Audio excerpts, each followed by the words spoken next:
O zagueiro Léo Pereira vive talvez o seu momento mais valorizado com a camisa do Flamengo e por isso mesmo passou a ser alvo de importantes clubes do futebol europeu. De acordo com as informações, 3 equipes já fizeram consultas, o Valência e o Sevilha da Espanha, além do Porto de Portugal. Essas equipes procuraram diretamente os representantes do jogador para entender os valores e as condições necessárias para que uma negociação pudesse acontecer ainda nesta janela de transferências. Essas sondagens reforçam o quanto o defensor atingiu um patamar de destaque.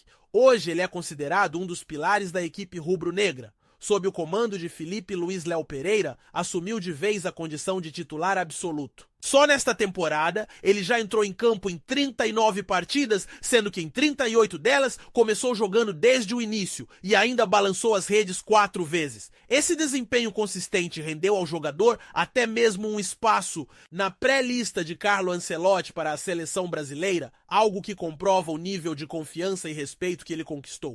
Apesar de todo esse interesse internacional, a posição do Flamengo é bastante clara. O clube não pretende negociar o atleta neste momento. O presidente Luiz Eduardo Bap já comunicou que qualquer possibilidade de saída só aconteceria se fosse pago o valor integral da multa rescisória, que está fixada em 60 milhões de euros. Na cotação atual, esse valor corresponde a aproximadamente 380 milhões de reais. Tanto o Valência quanto o Sevilha e o Porto chegaram a fazer contatos iniciais com o staff do jogador, mas acabaram esbarrando na firme postura da diretoria rubro-negra, que deixou claro não haver chance de um acordo imediato. No entanto, o Flamengo não fechou completamente as portas. Existe a sinalização de que propostas poderão ser avaliadas no futuro, especialmente na próxima janela de transferências marcada para dezembro. Essa escolha de manter o atleta é parte de uma estratégia maior do clube.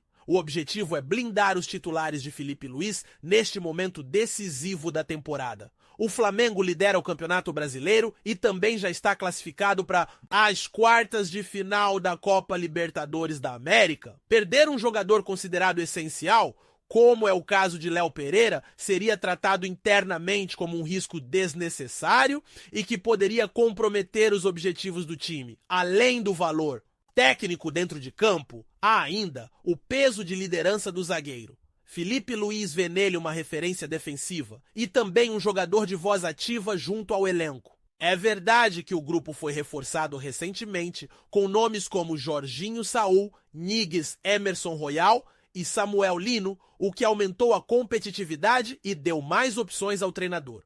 No entanto, a perda de um titular consolidado no setor defensivo, especialmente em um período tão importante da temporada, não é algo cogitado pela diretoria.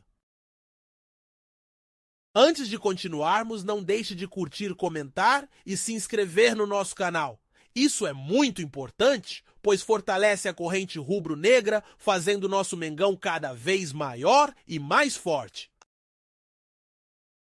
O Flamengo de Filipe Luís chega embalado para as quartas de final da Libertadores de 2025. Depois de deixar para trás o Internacional, o rubro-negro terá agora pela frente o Estudiantes. Esse confronto mantém uma tradição que já se repete há algum tempo. Quando o assunto é enfrentar times argentinos nesta fase da competição, o Flamengo tem conseguido, na maioria das vezes, sair por cima. O retrospecto contra o Estudiantes comprova isso. Foram 8 confrontos oficiais até aqui.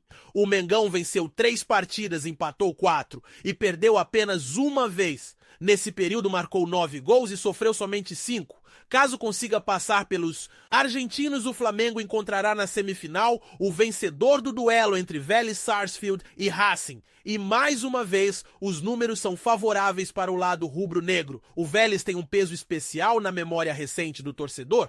Na semifinal de 2022, os argentinos cruzaram o caminho do Flamengo e acabaram assistindo à classificação rubro-negra, que depois terminaria em título continental. O confronto histórico entre os dois clubes soma 13 partidas, com 9 vitórias do Flamengo, 2 empates e apenas 2 derrotas. O ataque rubro-negro balançou as redes 25 vezes, enquanto a defesa sofreu apenas 8 gols nesse período. O Racing é lembrado pela eliminação em 2020, quando conseguiu levar a disputa para os pênaltis e avançou. Mesmo assim, olhando o histórico de maneira geral, o Flamengo leva vantagem. Em 17 jogos, são 6 vitórias para o rubro-negro, 6 empates e 5 derrotas. Os números de gols mostram equilíbrio total, 27 para cada lado. Somando os 3 clubes argentinos que podem aparecer no caminho até a final, Estudiantes, Vélez e Racing, o Flamengo construiu uma superioridade clara. Ao todo, são 18 vitórias, 12 empates e apenas 8 derrotas. Nos gols marcados, 61 a favor e 40 contra, números que reforçam tanto a força ofensiva quanto a consistência defensiva do time diante desses adversários. E o possível roteiro até a decisão pode reservar mais um reencontro histórico. Do outro lado da chave está o River Plate, rival da final de 2019. Naquela ocasião, o Flamengo venceu por 2-1 em Lima, no estádio do Universitário, em uma virada inesquecível. Nos confrontos gerais contra os argentinos do River, já foram 18 partidas disputadas. O Flamengo venceu 8 vezes, empatou 4 e perdeu 6. O time rubro-negro marcou 29 gols e sofreu 24. Com todos esses números, fica evidente o peso do retrospecto. O Flamengo construiu um domínio sólido sobre os principais clubes argentinos, que estão no caminho até a decisão, o que reforça ainda mais o favoritismo do time nesta Libertadores de 2025, em busca do sonhado tetracampeonato da competição continental. Antes de continuarmos, não deixe de curtir, comentar e se inscrever no nosso canal. Isso é muito importante, pois fortalece a corrente rubro-negra, fazendo nosso Mengão cada vez maior e mais forte. Um dos grandes responsáveis por essa fase é Filipe Luís. O treinador, mais uma vez, vem mostrando que tem capacidade de conduzir o elenco de forma equilibrada e inteligente. O relacionamento que ele estabeleceu com o grupo é considerado excelente, e isso se reflete dentro de campo. Os jogadores têm respondido às ideias do técnico, que demonstra ser diferenciado e que pode evoluir ainda mais com o tempo. A confiança que ele transmite e o clima de sintonia com os atletas ajudam a explicar o futebol sólido que o time tem apresentado tanto no Brasileirão quanto na Libertadores. O calendário agora oferece uma pausa importante. O Flamengo terá um período para descansar antes de entrar novamente em campo. O próximo compromisso será contra o Vitória pelo Campeonato Brasileiro na próxima segunda-feira, dia 25, às 9 da noite. Esse intervalo permitirá que os jogadores se recuperem fisicamente e que o time chegue bem preparado para mais uma partida do torneio nacional. No elenco, Filipe Luís tem praticamente todos os atletas à disposição. A única baixa é Pulgar, que segue em recuperação de uma cirurgia e, portanto, não pode ser utilizado neste momento. Fora isso, o técnico tem à sua disposição uma ampla variedade de opções em quase todas as posições. Essa condição garante ao treinador a possibilidade de alternar a equipe de acordo com as necessidades e escolher sempre a melhor formação para cada jogo. Com o grupo forte, a diretoria também analisa a possibilidade de reforçar ainda mais o elenco. Existe a intenção de contratar um centroavante, mas não há qualquer tipo de pressa nessa busca? O mesmo acontece em relação a um zagueiro, que também está nos planos, embora ainda sem definição.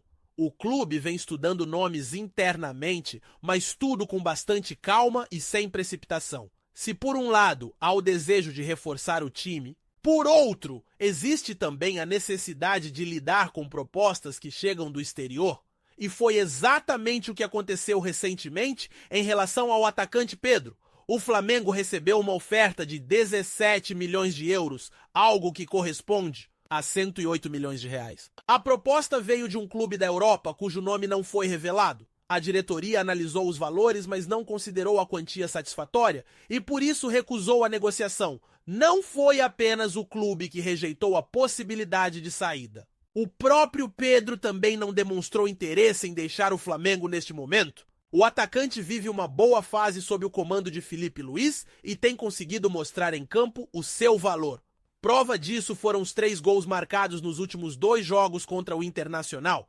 Essa sequência de boas atuações reforça o espaço que ele vem conquistando novamente no elenco e explica a decisão de permanecer no clube. O caso de Pedro mostra também como o Flamengo tem conseguido se manter firme em sua política de preservar jogadores importantes. A diretoria entende que em um momento de liderança no Brasileirão e de presença nas quartas de final da Libertadores, abrir mão de peças fundamentais seria um risco grande demais. Ao manter o centroavante, o clube garante mais uma arma para a fase decisiva da temporada, onde cada detalhe pode fazer diferença na luta por títulos. Em resumo, o Flamengo vive um período de tranquilidade e confiança. A equipe está bem posicionada em todas as frentes, tem um elenco praticamente completo à disposição do treinador e ainda mostra firmeza para recusar ofertas vindas da Europa. Pedro permanece como parte fundamental do projeto, embalado pelos gols recentes e pelo apoio de Filipe Luís.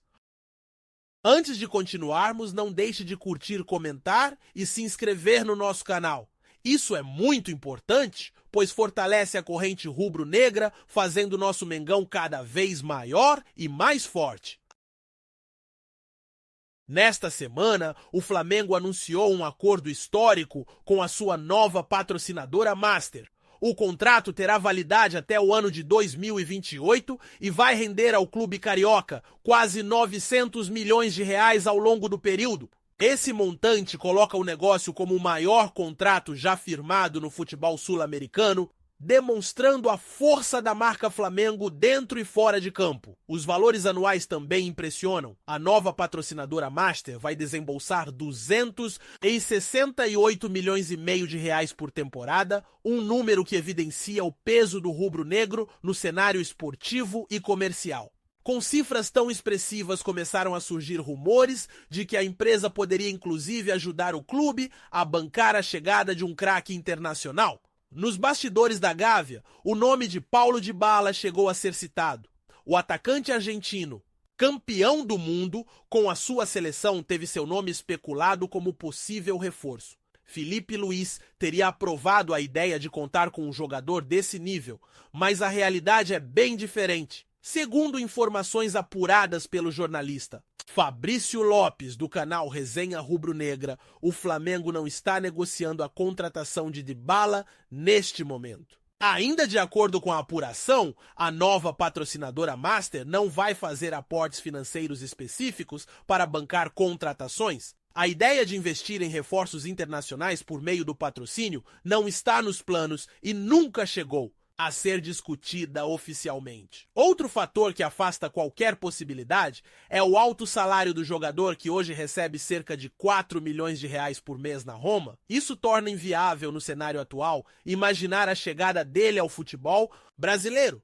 Paulo Dybala, no entanto, já começa a planejar o futuro. O atacante tem mais um ano de contrato com a Roma e, segundo informações, não descarta retornar ao futebol sul-americano em 2026, quando terá 31 anos. Ainda assim, trata-se de uma possibilidade distante, sem qualquer negociação em andamento com o Flamengo. Enquanto isso, o clube segue satisfeito com o elenco que montou na atual janela de transferências. Reforços importantes chegaram recentemente, como Jorginho Emerson Royal, Saúl Ñíguez, Samuel Lino e Jorge Carrascal. A diretoria entende que o grupo está encorpado e pronto para a disputa tanto do Campeonato Brasileiro quanto da Copa Libertadores, sem necessidade de novas contratações neste momento. Antes de continuarmos, não deixe de curtir, comentar e se inscrever no nosso canal. Isso é muito importante, pois fortalece a corrente rubro-negra, fazendo nosso Mengão cada vez maior e mais forte. O Palmeiras vive um momento de questionamentos sobre o planejamento de 2025. Depois da eliminação no Mundial de Clubes e de uma classificação sem brilho contra o Universitário pela Libertadores, ficou ainda mais evidente que o elenco de Abel Ferreira apresenta falhas, especialmente no meio de campo setor, que se tornou o maior ponto de preocupação dentro do clube. O principal problema surgiu após a saída de Richard Rios. O colombiano deixou a equipe depois do Mundial e, desde então, o Verdão não conseguiu encontrar uma reposição à altura para exercer a função de segundo volante. Para tentar cobrir essa lacuna, o Palmeiras desembolsou 24 milhões de reais para contratar Lucas Evangelista, mas até aqui ele não conseguiu dar a resposta esperada. É o único jogador de ofício para a função, mas não convence a torcida e ainda gera desconfiança interna. Abel Ferreira, diante dessa dificuldade, tentou improvisar. Escalou Alan, em algumas ocasiões também recuou o Rafael Veiga para tentar adaptar a posição, mas nenhuma dessas experiências deu certo. As negociações por reforços também não fluíram como o esperado. Marcel Ruiz do Toluca era uma das opções mais comentadas, mas o negócio se complicou e está cada vez mais distante. Agora o nome da vez é Andréas Pereira do Fulham. Mas a lembrança do fracasso nas investidas de janeiro deixa dúvidas se a diretoria será capaz de avançar de forma concreta. Enquanto o Palmeiras sofre com indefinições e um investimento alto que não trouxe retorno, o Flamengo seguiu um caminho diferente e colheu resultados imediatos. Também com a necessidade de remodelar o meio-campo, o rubro-negro trouxe 2 nomes de peso: Jorginho, ex-Chelsea, e Saúl Ñíguez, ex-Atlético de Madrid e Sevilha. E o detalhe mais importante, ambos chegaram sem que o clube carioca precisasse gastar nada em transferências. Jorginho, campeão da Euro, com a seleção da Itália, chegou a ser oferecido ao Palmeiras, mas o clube paulista não demonstrou interesse. O Flamengo, por outro lado, aproveitou a oportunidade e assinou sem custos. Já Saúl conseguiu a liberação. Junto ao Atlético de Madrid, rescindiu seu vínculo verbal com o Sevilha e também chegou livre, reforçando o elenco de forma imediata. Os 2 jogadores rapidamente se tornaram pilares do time de Filipe Luís. A experiência internacional, a polivalência e a qualidade na transição deram ao Flamengo um novo ritmo. Eles passaram a municiar a Arrascaeta e Carrascal com mais consistência, oferecendo tanto proteção defensiva quanto apoio ofensivo. O resultado foi um meio de campo reinventado, capaz de ditar o compasso do futebol nacional e elevar ainda mais o nível do elenco. Esse contraste entre os 2 rivais chama a atenção pelo aspecto financeiro. O Palmeiras, considerado um clube de gestão sólida, gastou alto para tentar fechar uma lacuna no meio, mas segue com uma formação carente e sem opções confiáveis. Já o Flamengo, de forma estratégica e inteligente, reforçou-se com jogadores prontos de renome internacional sem precisar abrir os cofres para transferências. A consequência é clara: o rubro-negro se fortaleceu de graça e viu o meio de campo se transformar em uma das maiores forças do elenco. Já o Palmeiras corre o risco de pagar caro tanto no desempenho dentro de campo, quanto ao ver um rival ir. Então é isso, meu amigo! Essas foram as notícias do Mengão. Ficamos por aqui, um forte abraço e saudações rubro-negras.